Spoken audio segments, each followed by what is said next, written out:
मचाया शोर, लगाया जोर, गली का गदर, वार्ड का वार, वादों की भरमार, आरोपों की बौछार, सब देख रही है पब्लिक। जनता पूछे एक सवाल, निगम का दंगल किसका मंगल। नमस्कार, आप देख रहे हैं प्राइम डिबेट। आपके साथ मैं हूं स्वप्निल। 6 में से 3 निगमों के लिए आज मतदान हुआ। लोगों ने बताया कि उनकी लोकतंत्र में कितनी आस्था है, लेकिन क्या सरकारों से या राजनीतिक दलों में उनकी आस्था बची है? वोटर्स ने कोरोना काल को मात देते हुए एक तरह से लोकतंत्र का उत्सव मनाया है। पब्लिक ने अपने वार्ड के लिए, विकास के लिए मतदान किया। 58.96% मतदान। इसने यह बताया है कि लोगों को विकास की चाहत है, लोग विकास चाहते हैं, लेकिन उनकी उम्मीदें कितना खरा उतर पाएंगी ये तो हालांकि वक्त बताएगा। लेकिन सवाल जरूर उठता है कि क्या ये 58.96 क्या इशारा कर रहा है। सवाल ये जरूर उठ रहा है कि 58.96 के मायने क्या है। लेकिन सबसे पहले हम जान लेते हैं आज के प्राइम डिबेट के जो प्राइम सवाल हैं। सवाल नंबर 1, ओवरऑल जब 6 निगमों में मतदान हो जाएगा और काउंटिंग होगी, जो रिजल्ट रहेगा, वो जो मैंडेट रहेगा, उसके मायने क्या होंगे, किस तरह के होंगे, किसके लिए क्या होंगे, यानी सरकार के लिए भी, विपक्ष के लिए भी और लोगों के लिए भी उस मैंडेट के मायने क्या रहने वाले हैं। सवाल नंबर 2, प्रदेश में यह कहा जाता है राजनीतिक दल ये घुट्टी पिलाने की कोशिश करते हैं लोगों को कि कड़ी से कड़ी मिलाओ तो विकास करना आसान हो जाता है, लेकिन क्या ये कड़ी से कड़ी मिलाओ विकास की गारंटी है? सवाल नंबर 3, निगम के बोर्ड में अगर विपक्ष हो तो विपक्ष कहता है कि हमारे साथ भेदभाव हो रहा है, वहीं प्रदेश में सत्ता किसी की हो और केंद्र में कोई और, तो भी ये कहते हैं कि हमारे साथ भेदभाव हो रहा है, हमारी उतनी मदद नहीं की जा रही। तो क्या निगम बोर्ड में विपक्ष हो तो भेदभाव होता है? यह भी एक अहम सवाल है।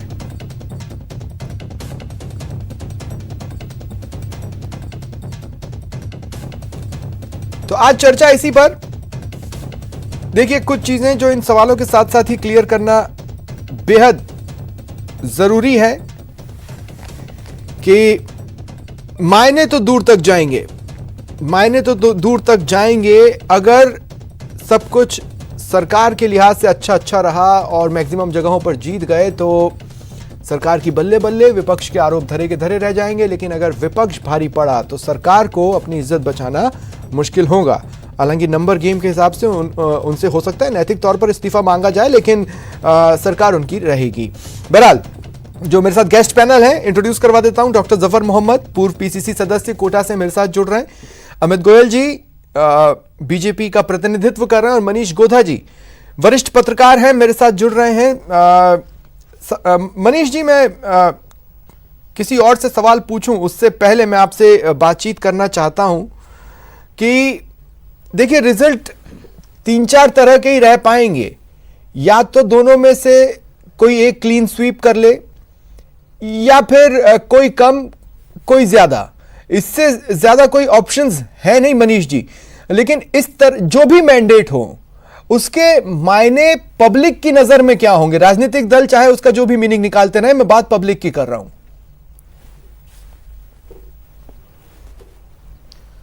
देखिए स्वप्निल, जिस तरह का वोटिंग परसेंटेज है उस पे हम, जिस पे आमतौर पर जब बात करते हैं कि इतना वोटिंग परसेंटेज रहता है तो इतने इस दल को फ़ायदा होता है, या उतना वोटिंग परसेंटेज रहता है तो उस दल को फ़ायदा होता है, उसमें अब की बार थोड़ा सा ट्विस्ट है। और वो ट्विस्ट ये है कि इस बार का जो वोटिंग परसेंटेज है वो बहुत हद तक कोविड से प्रभावित है। एग्जैक्टली, मतलब ये इस पे भी संक्रमण का साया है। और ये जो वोटिंग परसेंटेज है ये नगर निगम चुनाव की दृष्टि से कतई संतोषजनक नहीं कहा जा सकता। लोग बाहर निकले, उनकी हिम्मत थी, कंसीडरिंग कोरोना, उन्होंने जो कुछ भी दिया अपनी तरफ से, मैं उसको कंसीडरिंग करूँ ना, यस कंसीडरिंग करूँ ना, क्योंकि ये जो है ये हम मान के चलते वार्ड बहुत छोटे और बहुत हद तक स्थानीय चुनाव था, बहुत हद तक मोहल्ले का चुनाव था। तो इस मोहल्ले के चुनाव के बावजूद, और हम ये मानते हैं कि जितना ज़्यादा स्थानीय होता है वोटिंग परसेंटेज उतना ज़्यादा होता है। गाँव में हमने ये चीज़ देखी है, कोविड के बावजूद गाँव में 80% 90% तक वोटिंग हुआ।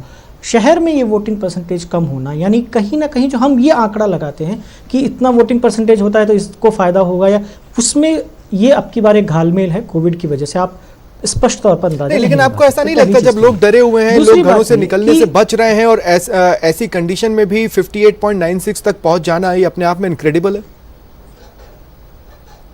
मैं इसी बात को कह रहा हूं कि ये अपने आप में एक अच्छी बात है कि इसके बावजूद इतना हुआ। लेकिन चूंकि नगर निगम का चुनाव था तो यानी उम्मीद बहुत ज्यादा थी, और सामान्य परिस्थितियों में मुझे लगता है कि 70 से 80% होता, और तब शायद हम बहुत हद तक अंदाजा लगा सकते थे कि किसके साथ क्या होने वाला है। तो ये जो स्थितियां बनी हैं, ये जो वोटिंग परसेंटेज है, ये तीनों शहरों में उन इलाकों का वोटिंग परसेंटेज है जहां पे कि अल्पसंख्यक बाहुल्य वार्ड काफ़ी थे, जहां पे अच्छा वोटिंग परसेंटेज होता है हमेशा। उन जगहों के बावजूद वोटिंग परसेंटेज कम रहा, यानी इसका असर, कोविड का असर इस पर ज़बरदस्त था। तो जो आपने कहा कि इसका असर क्या होगा, जनता पर क्या होगा, मैं मानता हूं कि इसका जो भी असर सामने आएगा, परिणाम जो भी सामने आएंगे, उस पर कोविड का असर रहने वाला है।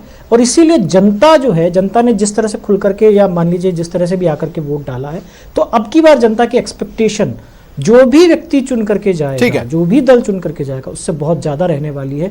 लोग ये कहेंगे कि देखिए हमने कोविड के बावजूद आपके आकर के आपको वोट दिया था, अब आप कम से कम आपने जो वादे किए हैं उनको पूरा कीजिए और बहुत अच्छे ढंग से कीजिए। कड़ी से कड़ी आप मिलाना चाहते थे या नहीं मिलाना चाहते थे, जो भी परिणाम आएगा वो तो पता चलेगा, लेकिन जनता की एक्सपेक्टेशन बहुत ज्यादा रहने वाली है। ठीक है, तो देखिए सवाल नंबर 1 तो मैंने कवर कर लिया मनीष जी आपके साथ। अब दूसरे जो 2 सवाल हैं उनमें राजनीतिक दलों का इन्वॉल्वमेंट जरूरी है। और अमित गोयल जी, मैं आपसे शुरुआत करना चाहता हूं। डॉक्टर जफर मोहम्मद पीसीसी सदस्य हैं, कोटा से मेरे साथ जुड़े हुए हैं, स्वागत करता हूं डॉक्टर साहब।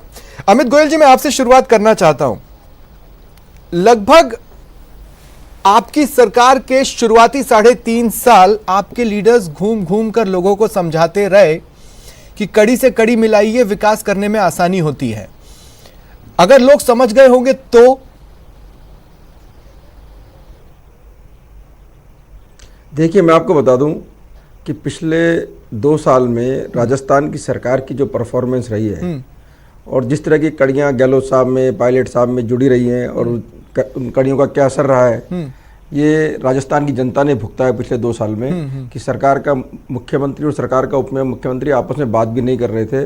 सरकार को महीनों तक होटलों में खुद को क्वारंटाइन रहना पड़ा, जनता त्राईमाम कर रही थी और सरकार होटलों में गाने बजाने में व्यस्त थी। तो मैं समझता हूँ, दूसरी बात क्या है कि राजस्थान का 2 साल का कार्यकाल देखिए, हमारा प्रदेश जो एक शांत प्रदेश माना जाता है अमूमन, आज की तारीख में वो अपराध में पूरे देश में नंबर 1 बन गया है। ठीक है, महिला अपराधों में पूरे देश में नंबर 2 पे चल रहा है। आज जयपुर जैसे एक बहुत बड़ी जयपुर राजधानी है और बहुत अपेक्षाकृत शांत जगह मानी जाती है। पिछले 1 महीने की बात करें तो 5 मर्डर गोली मारने से निगम तो नहीं करता व्यापारियों के साथ में। क्या निगम के लिए इसको कंसीडर करेंगे लोग? एक मिनट मैं आपको बताऊं। अमित जी, स्वप्निल भाई, मैं अपनी बात पूरी करूं। मेरा कहना है, देखिए फ्रांस में अगर एक टीचर का गला कटता है ना, तो आजकल इंटरनेट का जमाना है, पंचायत में बैठा हुआ आदमी भी है ना, उसको तुरंत देख लेता है कि भाई क्या चल रहा है, कहाँ पे क्या चल रहा है। ठीक है, तो आज की तारीख में जब कोई वोटर अपना मानस बनाता है ना, तो उसके साथ दिमाग में बहुत सारी पिक्चर्स होती हैं। तो कुल मिला के जो स्थिति है राजस्थान के अंदर, पिक्चर ये है कि यूपी जैसा नहीं होना तो विकास के लिए पैसा मिलेगा। एक मिनट नहीं अमित भाई, देखिए सवाल तो ये भी बनता है ना कि मान लीजिए पिक्चर ये हो कि हमें यूपी जैसा नहीं होना, तो यूपी जैसा नहीं होना मतलब क्या मायना, समझा नहीं मैं आपकी बात। मैं कहना चाह रहा हूं कि अपराध यूपी में भी देखने को मिले। मान लीजिए अगर कंफ्यूज हो जाए वोटर कि हमें यूपी जैसा अपराध नहीं चाहिए। मेरी बात सुनिए, अपराध को देखिए, मेरी बात सुनिए, अपराध को सिर्फ महिमा मंडित करने का प्रयास किया गया है। हाँ। दोषियों को तुरंत सजा मिलती है। मैं कह रहा हूं कि राजस्थान में जो स्थिति बन रही है, सरकार के लिए कड़ी से कड़ी जोड़िए। आप ही मुझे बताइए, हमारे पास सरकारी कर्मचारियों को देने के लिए तनख्वाह नहीं है, 6-6 महीने से टीए बकाया चल रहे हैं। राजस्थान के विकास के भागीदार जो ठेकेदार होते हैं, उन ठेकेदारों को 6-6 महीने से पेमेंट नहीं मिल रहा है। आप ये बताइए, सरकार के पास में ऐसा क्या है, कौन सा है? आप ये देखिए, पूरे देश में सबसे महंगा पेट्रोल डीजल राजस्थान में है और राज्यों के मुकाबले 8 रुपए ज्यादा ले रहे हैं वैट के अंदर, राजस्थान के अंदर। राजस्थान की जनता को हम क्या सुविधा दे रहे हैं? लेकिन आप मुझे तो बताइए, कोई एक कारण बताइए। जयपुर इतना शांत शहर है, को भी पिछले 2 साल में करना है, लेकिन मैं आपको एक बात कहते हुए जाना चाहता हूं कि केंद्रीय कर्मचारियों के भी कुछ हिस्सों को काटा गया है क्योंकि केंद्र को भी पैसों की जरूरत है। मैं राजस्थान की तरफ से नहीं, मैं सिर्फ एक फैक्ट को मार्केट में रख रहा हूं। केंद्र तो राज्यों को दे रहा है ना, राजस्थान को भी लगभग 40,000 करोड़ रुपए दिया है केंद्र ने अलग अलग मदों में। ठीक, 20,000 टन अनाज दिया है। ठीक है। और कांग्रेस सरकार ने क्या किया है, कोविड के काल के अंदर वो कांग्रेस कार्यकर्ताओं घर गए वो राशन। ठीक है। या विशेष अपना जो वोट बैंक है उनको। ठीक है अमित जी, अब डॉक्टर जफर मोहम्मद मैं आपसे पूछना चाहता हूं। जफर साहब मुझे एक बात बताइए, अगर केंद्र की तरफ से राजस्थान की तारीफ होती है तो मुख्यमंत्री अशोक गहलोत या कांग्रेस का कोई भी चेहरा उसे बताने को तत्पर रहता है, लेकिन उससे इतर सिर्फ ये कहते हैं कि केंद्र को हमने चिट्ठी लिखी है, वहां से रेस्पॉन्स नहीं मिल रहा, केंद्र हमारी मदद नहीं कर रहा, केंद्र गैर भाजपा शासित राज्यों के साथ भेदभाव करता है, इस तरह के रिएक्शंस मिलते हैं। तो अगर लोग कड़ियां जोड़ना भी चाहे मान लीजिए तो वो तो कंफ्यूज रहेंगे और ऐसे में नुकसान कांग्रेस को उठाना पड़ सकता है। देखिए, केंद्र और राष्ट्रीय स्तर की बात करना, आज जिस मुद्दे को लेकर हम लोग सामने बैठे हैं, मेरे पूर्व वक्ता बता रहे थे कि साहब इनके मुख्यमंत्री और सचिन पायलट साहब लड़ते रहे, वहां गाने गाते रहे होटल में, ये बात करने की बात आज नहीं है। मैं आपको बताना चाहूंगा कि जिस तरह से निगम के चुनाव हो रहे हैं, मैं कोटा उत्तर नगर निगम की बात करूंगा, वहां पर 65.12% मतदान हुआ है। इनको ध्यान रखना चाहिए कि जो स्विंग कांग्रेस की ओर बढ़ रहा है, जिस तरह से मतदाता कांग्रेस की ओर दौड़ रहा है, ये सब इनको अपने आप जवाब सामने देखने को मिल रहा है। आपको कैसे लगा? विकास को मत मिल रहा है, राजस्थान सरकार के यशस्वी मुख्यमंत्री के कार्य को मत मिल रहा है। नहीं, जफर साहब, ये आपको कैसे लगा? देखिए, सरकार के अगेंस्ट कई सिटीज में बहुत सारे प्रदर्शन हुए और अगर उसकी संख्या गिनने की कोशिश करेंगे तो कोटा भी उन जिलों में से एक रहा है जहां सबसे ज्यादा सरकार के खिलाफ प्रदर्शन हुए, इसलिए मैं पूछ रहा हूं। नहीं, ये देखिए विपक्ष की भूमिका वो अपनी निभाता है, उनको निभाना चाहिए, लेकिन जिस तरह से सरकार अपना कार्य इस कोविड के वक्त में भी कर रही है। मैं कोटा की बात करता हूं, यहां पर शांति धारीवाल चुन करके जाते हैं, उनके इस कोटा क्षेत्र में जब 2013 से पहले सरकार थी, कोटा में अस्पताल के बाहर परिवार वाले रो रहे थे, अगर आपको याद हो, पिछले साल मजदूरों को काम मिला, यहां पर काम मिला। ये सब ये एक आध बात है जो सामने आती है, उसको हाईलाइट कर दिया जाता है, लेकिन मैं बताऊं आपको, कोटा को आप आकर के देखिए, कोटा के लोगों को देखिए, जिस तरह कोटा में विकास की लहर पिछले 2 सालों में चली है, जिस तरह से पूरे शहर में डेवलपमेंट की लहर है और डेवलपमेंट को ही आज वोट मिला है।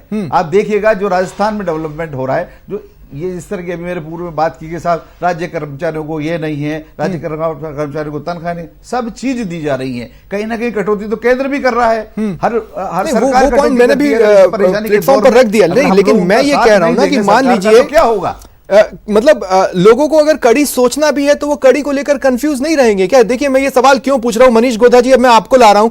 मनीष जी, मैं ये कहना चाहता हूं, देखिए कड़ियां कोई किसी से भी जोड़े नहीं, 2 सेकंड जफर साहब, मैं ये कहना चाह रहा हूं कि देखिए बीजेपी 5 साल रही और उसमें से एक बड़ा वक्फा केंद्र में बीजेपी थी, उसके बाद कांग्रेस आ गई, चलिए उसके बाद केंद्र में बीजेपी थी, लेकिन उससे पहले जब कांग्रेस की सरकार थी तब केंद्र में यूपीए थी। लेकिन इस बार के चुनाव में भी कई वार्ड के लोगों ने अपना आक्रोश जाहिर किया कि भाई हमारे यहां जल जमाव है, हमारे यहां गंदगी है और सारी चीजें। तो कड़ियां जोड़ के भी ऐसा कौन सा फायदा हो गया? पब्लिक तो ये सोचेगी ना, पब्लिक तो ये जानना चाहेगी कि ये गारंटी है ही नहीं। देखिए, शहर है कहीं, अच्छा देखिए, नहीं जफर साहब, मैंने मनीष जी से पूछा, मैं आपके पास आगे भी आऊंगा। नहीं सर, गारंटी है, ये तो होता है कि साहब ये पूरा शहर एकदम बिल्कुल साफ हो जाएगा, ऐसा नहीं है। ठीक है, एक दिन में पूरा शहर साफ हो जाएगा, 2 साल में पूरी तस्वीर बदल जाएगी, उस तस्वीर को बदलने की कोशिश की जा रही है। मुख्यमंत्री राजस्थान, जफर साहब 2 मिनट रुकिए ना, मनीष जी बोलिए। राजस्थान को एक नई दिशा दी जा रही है, पहले भी दी थी और अभी भी दी जा रही है। देखिए, जो वोटिंग पैटर्न हम आज तक देखते आए हैं राजस्थान में, अभी पिछले 2 चुनाव का वोटिंग पैटर्न, कड़ी से कड़ी जोड़ने के फार्मूले पर अब जनता नहीं चलती है। हाँ। जो आप 2 चुनाव यदि देखेंगे, विधानसभा का चुनाव होता है दिसंबर में, कांग्रेस को जीत मिलती है। लोकसभा का चुनाव 6 महीने बाद होता है, बीजेपी को जीत मिलती है। अब वोटर इस चीज को नहीं देखता है कि कड़ी से कड़ी जोड़ने का कोई फायदा होता है या नहीं होता। अब वो ये देखता है कि जो सरकार हम यहाँ बनाना चाहते हैं, जिन लोगों की सरकार हम बनाना चाहते हैं, वो कितने कैपेबल है कि नहीं है। और यदि वोटर इस ढंग से वोट, मैंने आज सिविल लाइन जयपुर के जो परकोटे के जो 4 वार्ड है, 4 विधानसभा क्षेत्र हैं, उनको देख रहा था। विधानसभा चुनाव में उन 4 विधानसभा क्षेत्रों में कांग्रेस को 2000 से लेकर के 18,000 तक के मार्जिन की जीत मिलती है। लोकसभा चुनाव के अंदर उन्हीं चारों विधानसभा क्षेत्रों के अंदर भारतीय जनता पार्टी के जो सांसद के प्रत्याशी हैं उनको 5,000 से 50,000 तक के वोट की लीड मिलती है। अब आप देखिए कि वही विधानसभा क्षेत्र है, वही वोटर है, लेकिन उसका वोटिंग का पैटर्न जो है वो बिल्कुल एक अलग तरह से जा रहा है। तो नहीं, पर उसका ये मतलब भी हो सकता है कि वो विधानसभा और लोकसभा के इश्यूज में डिफरेंशिएट करना सीख लिया है, और अगर वो सीख गया है तो वो नगर निगम के इश्यूज को भी सेपरेटली ट्रीट करेगा। यही मैं कहना चाह रहा हूं, बिल्कुल बिल्कुल बिल्कुल यही चीज मैं कहना चाह रहा हूं कि आप उसको ये मत जोड़िए कि वो वहां पर हो गया तो ऐसा हो। ये चीज नगर निगम के अंदर होगी या नहीं होगी नहीं कह सकते आप। जिस तरह के वोटिंग पैटर्न आज तक अभी इस बार 2 चुनाव में हमने देखा है जयपुर के लोगों का या कि प्रदेश के लोगों का, वही वोटिंग पैटर्न यदि रहता है तो आप ये उम्मीद मत कीजिए कि कड़ी से कड़ी जुड़ेगी, या कि हो सकता है जुड़ भी जाए, मैं नहीं कहता कि नहीं जुड़ेगी, लेकिन ये मुश्किल है। वोटिंग पैटर्न लोगों का जो वोटिंग पैटर्न हमने देखा उसके हिसाब से थोड़ा सा सेकंड फेज भी देखना है। अभी तो सेकंड फेज भी देखना है। ये डिबेट थोड़ा सा प्री मैच्योर जरूर है, लेकिन इसके बावजूद भी अब अमित गोयल जी मैं आपसे पूछना चाहता हूं, मोटे तौर पर अगर आप मुझे समझाना चाहें तो अगर निगम के बोर्ड में विपक्ष हो तो क्या सरकारें सच में भेदभाव करने लगती हैं? देखिए, हमारी तो सरकार का एक ही नियम है, सबका साथ सबका विकास। जिस तरह से बार बार कांग्रेस के मुख्यमंत्री, कांग्रेस के पदाधिकारी, कांग्रेस के मंत्री हर डिबेट में कहते हैं, देखिए प्रधानमंत्री जी ने मुख्यमंत्री जी की पीठ थपथपाई थी कोरोना काल के लिए, तो बड़े गर्व से कहते हैं वो, मतलब देश के प्रधानमंत्री ने इतना बड़ा मन रखा कि अगर कोई दूसरी विपक्ष की सरकार भी है तो अगर उनको लगा कि भाई ठीक है ये काम ठीक किया है तो उन्होंने तारीफ की उसकी। लेकिन उस तारीफ करने का परिणाम क्या हुआ? जिस समय पर देश के प्रधानमंत्री जी ने अशोक गहलोत जी की तारीफ की थी, उस समय पर राजस्थान कोरोना की जांच पूरे देश में 2nd नंबर पे कर रहा था, और आज की तारीख में 19वें नंबर पर है। हमारे यहाँ पर मात्र 8,500 जांच प्रतिदिन हो रही हैं, जबकि वो आंकड़ा बिहार में 1,40,000 है, उत्तर प्रदेश में 1,20,000 है, हमारे यहाँ सिर्फ 8,500। और वो क्यों हो रहा है? वो सिर्फ इसलिए हो रहा है कि मुख्यमंत्री जी पीठ थपथपा पाए अपने, देखो हमारे राज्य में हमने कोरोना को कैसे नियंत्रित किया हुआ है, सिर्फ इस कारण। दूसरी बात आप ये देखिए, इस कोरोना काल के अंदर बहुत बड़ी बड़ी घटनाएं हुई है। जैसे कोरोना काल शुरू हुआ, हमारे यहाँ से मास्क गायब हो गए। मैं चोरी शब्द का प्रयोग नहीं कर रहा हूँ, गायब हो गए। जब भारत की सरकार ने 20,000 टन अनाज का आवंटन किया राजस्थान को, लगभग 40,000 करोड़ रुपए विभिन्न मदों में, प्रधानमंत्री किसान सम्मान निधि योजना हो, विकलांगों के लिए हो, बीपीएल का हो, तो लगभग 40,000 करोड़ रुपए उस समय मिला सरकार को। मेरा मतलब कहना है कि भारत की सरकार तो ये प्रतिबद्ध है कि देश की जनता भारत के अंदर, और भारत से बाहर भी अगर हमको तो लगा कि कहीं दवाई की आवश्यकता है तो हमारी सरकार ने उसकी मदद करी। हमारे यहाँ कोई भेदभाव नहीं होता, लेकिन सुबह से तो बनता है। मैं ये कह रहा हूं कि मान लीजिए अगर सामने दूसरा धड़ा हो, मैं ये तो क्या वो भेदभाव कर जाता है? देखिए, मेरा मानना है ये मानसिकता पे डिपेंड करता है, लेकिन सबसे बड़ा संकट इस सरकार के साथ में ये है, मैं बार बार आपको बात कह रहा हूं कि सरकार के विधायक लगातार मंत्री पर आरोप लगा रहे हैं, हमारे क्षेत्र में विकास के काम नहीं आ रहे। मंत्री मुख्यमंत्री पे लगा देते हैं लगातार। कभी भरत सिंह जी को बोलना पड़ता है वहां पे कि देखो मंत्री भ्रष्टाचार में आकर डूबे हुए हैं, कहीं मुरारी लाल मीणा को बोलना पड़ता है, कभी किसी को बोलना पड़ता है। तो जो स्थिति सरकार की चल रही है, मेरा कहने का मतलब यह है कि सरकार जब सरकारी कर्मचारियों को तनख्वाह नहीं दे पा रही है, डेवलपमेंट के कामों का भुगतान नहीं कर पा रही है सरकार, उसके बाद सरकार से आप बहुत ज्यादा अपेक्षा करेंगे, मतलब बिल्कुल भी अपेक्षा नहीं की जा सकती सरकार से। और 2 साल में राजनीतिक अलावा दिया क्या है सरकार ने? जयपुर की बात करें तो कचरे के ढेर दिए, बंद अंधेरी लाइटें दी हैं, टूटी हुई सड़कें दी हैं जयपुर के अंदर, अपराध की नगरी बना दिया, राजधानी बना दिया जयपुर को इन्होंने। हालांकि जयपुर की रैंकिंग तो ठीक ठाक ही जारी हुई जो केंद्र की तरफ से हुई सफाई में, लेकिन ठीक है अमित जी, आपका पॉइंट आ गया। जफर साहब, देखिए मैं आपके पास आ रहा हूं, और जफर साहब मैं पूछना चाहता हूं कि क्या केंद्र ने पीठ थपथपाई लेकिन जहां जहां चिंताएं जाहिर की उस पर कुछ काम हुआ? क्या केंद्र और राज्यों के बीच में भेदभाव नहीं होता? ये आरोप कांग्रेस पर भी उनके समय में लगते थे जब वो यूपीए में थे, अब कांग्रेस आरोप लगाने वाले एंड पर है। इसका मतलब है कहीं तो दाल में कुछ काला है, और ये उम्मीद की कि वो काले पूरे किए जाएं। लेकिन उन पत्रों का कोई प्रभाव नहीं पड़ा। माननीय प्रधानमंत्री जी ने जो अच्छे काम किए उन्होंने अच्छा कहा, और जो उनसे मांगी गई अगर उन्होंने नहीं की तो ना कहा। ये एक सतत प्रक्रिया है जो चलती है केंद्र और स्टेट के बीच में, वो जारी रहती है। लेकिन अगर पक्ष और विपक्ष दोनों की सरकारें अलग-अलग होती हैं, केंद्र की तो किन उसको किन आरोप चीजों मान में लिया तारीफ जाता है, की? पर इस तरह का कोई आरोप नहीं। देखिए, केंद्र ने कब कब उनकी तारीफ की मैंने सुना है, लेकिन सीएम साहब ने कब कब केंद्र की तारीफ की ये मैंने नहीं सुना। अगर आप मुझे बता पाए। ऐसा नहीं है साहब, केंद्र से जो भी अच्छी योजनाएं आती हैं पूरे देश के जो मुख्यमंत्री हैं, चाहे वो भारतीय जनता पार्टी के हों चाहे कांग्रेस के हों, वो तारीफ की जाती है। और जो कार्य नहीं होते हैं उनके लिए उनसे मांग की जाती है और उम्मीद की जाती है कि वो कांग्रेस की। लेकिन आपने एक भी वो चीज बताई नहीं जिसमें सीएम साहब ने तारीफ की हो। लेकिन गोयल साहब उस पर कुछ रिएक्शन देना चाहते हैं, मेरे पास समय बेहद कम है। गोयल साहब बहुत संक्षिप्त में आप रिएक्शन दीजिए, फिर मैं क्लोज करूंगा। नहीं, लेकिन मैं एक बात कहना चाहूंगा साहब, हम लोग यहाँ पर निगम की बात करने के लिए अच्छे काम की तारीफ तो बहुत दूर की बात है। देश के हित में जो कानून बना, ये जो देश के अंदर अवांछित गतिविधियां फैला रहे हैं, आतंकवाद को बढ़ावा दे रहे हैं, ऐसे लोगों की पहचान करने का। शुक्रिया आप तीनों का मेरे साथ जुड़ने के लिए और तमाम बातचीत के लिए। ये था आज का प्राइम डिबेट। नमस्कार।